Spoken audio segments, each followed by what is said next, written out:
Hey everyone, all right, you've decided to purchase yourself a new 2025 Maverick. I'm going to do a walkthrough of the interior controls and how all this works, just to give you a hand.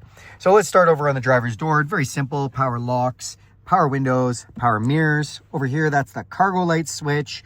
And then just try to get this in from behind here. You do have your set it and forget it headlights. So you can actually go from off, park light, automatic lights, and then lights on all the time. This is an interior dimmer switch. If you have the 4K trailer tow package, you will have a trailer brake controller that looks like this. This is the XLT model with the premium package. Then we have our new digital display. Love this new display. If you want to take a look in here, you can see we've got the compass up top. We have our digital speedometer. Then we have engine temperature. We also have, I'm just going to zoom in here a little bit. We also have our odometer, our temperature outside, what gear we're in, if the engine auto off is operating, distance to empty. You can see my fuel light is on as we're a little low on fuel on this one. And then it shows me the seat belt on the side showing I'm not buckled up. So now you've seen that. On the steering wheel itself, we do have cruise control here as well as volume controls, or we can just mute that.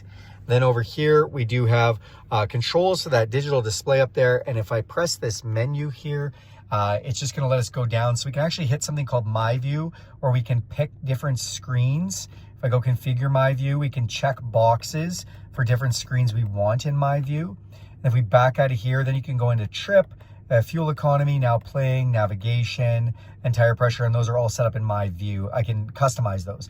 Otherwise, in the main menu, again, we can go into trip economy, towing, status information. I'll just dip into this one for a second to show you. So that just has seat belts, once everybody's seat belted in, vehicle maintenance, audio, phone, and then we can go into settings. And if we go into settings, we can go into screen content or classic view. Now, if we go into screen content, we can put up a secondary speedometer, or we can customize what's on the left gauge. So right now there's none, but if I put TAC, we'll see what that looks like. Also, let's just go into the secondary speedometer. So I've turned both of those on right now, and now you can see miles an hour as well as kilometers an hour on that. And when we back out of all the menus, now you see a TAC as well, if you like to see that. So we're going to go back into that settings menu and just show you the other display. So if we go into classic view digital speedometer, we can go into round gauges, and then we back out of here. And now all of a sudden we have not only a digital speedometer, but kind of a digital analog needle style one as well. So depending how you like it to look, you can change all that, which is great. This is your voice recognition. This is your phone buttons for hanging up or answering, or they double for changing music tracks. And then these are, let's press these, okay? So we can go from different driving modes. What are the driving modes? So we can go from normal over to eco, to slippery, so that's going to change the traction control setups. Then we can go into sport or a tow haul, especially with that 4K package. Really great for the tow haul. And it changes the graphics too, if you can see. So when if we're in different modes, I do love this, that it just kind of changes how everything looks. And you can see now it's a digital display and it's all red. We're hyped up. We're in sport mode. So that's great. Then we have our new 13.2 inch touchscreen display. This has the new Sync 4. Love it. Great. They've gone with wireless Apple CarPlay and Android Auto. So if you connect your smartphone to this wirelessly, this can project the apps, most of the apps from your smartphone. You can use like your podcasts, your audiobooks, maps from your phone if you want to use your Google Maps or Apple Maps or things. Love all that. Also has satellite radio. And let's just talk about a few things. So if I hit this home button, it brings me to what's playing on the radio. You can see sat radio there. If I want to add a phone, then we have a settings menu, features and apps. Up here, exterior temperature, whether the Wi-Fi is connected or the location services is turned on, and then the time.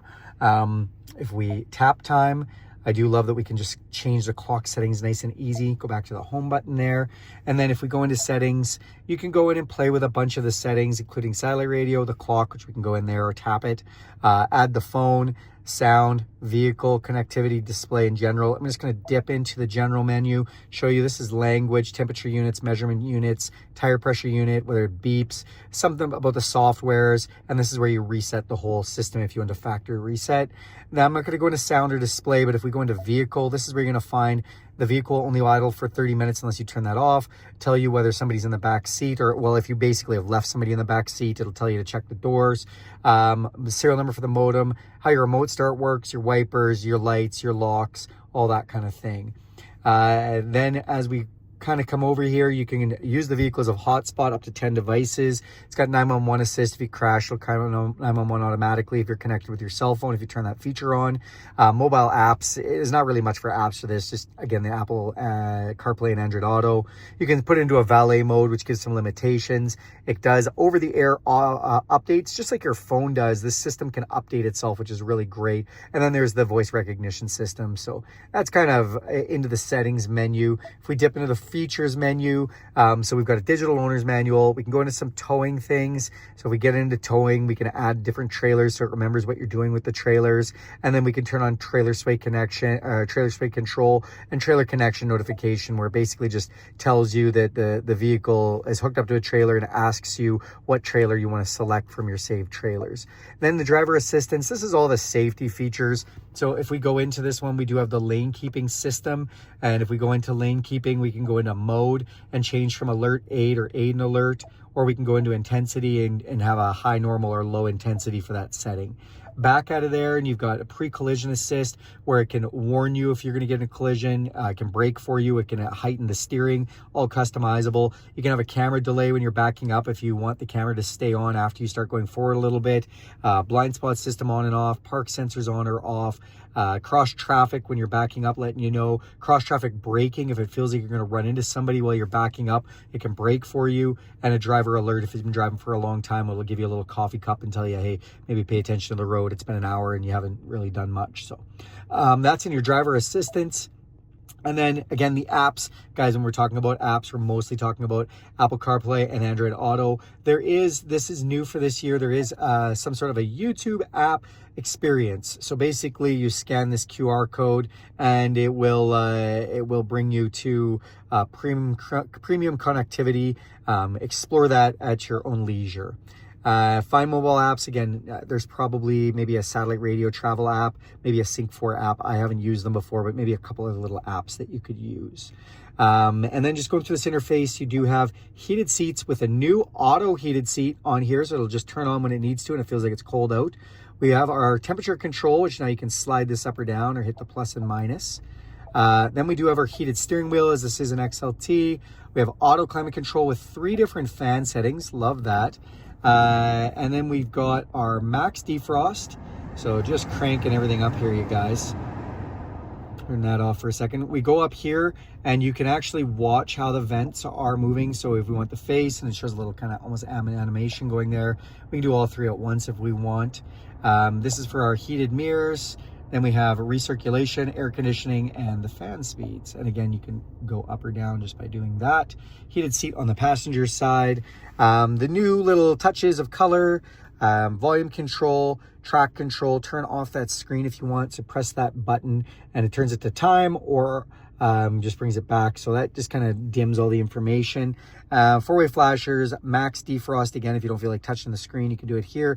And auto hold, if you don't know what auto hold is, if you turn this on as it is, when we come to a set of lights and we brake, we can take our feet off the pedals and we won't go anywhere until we touch the gas pedal. We've got our USB and USB-C there, engine start button, transmission shift control for your 8-speed, which you do have a low gear. You can press that button, go into low, park brake, traction control, engine auto off, little card slot, cup holders, places to put things, and your center console. So that is basically the controls for the most part. The only thing I didn't mention, and I'll just mention quickly here, is on the end of your signal light switch, this is for your lane departure. So that's how you turn that on or off.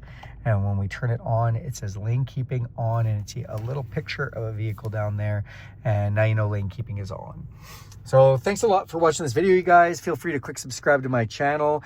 If you like this video, give it a big thumbs up. If you want to see more content like this, hit that bell icon and you'll be notified every time I make a video. All right, everyone, have a great day.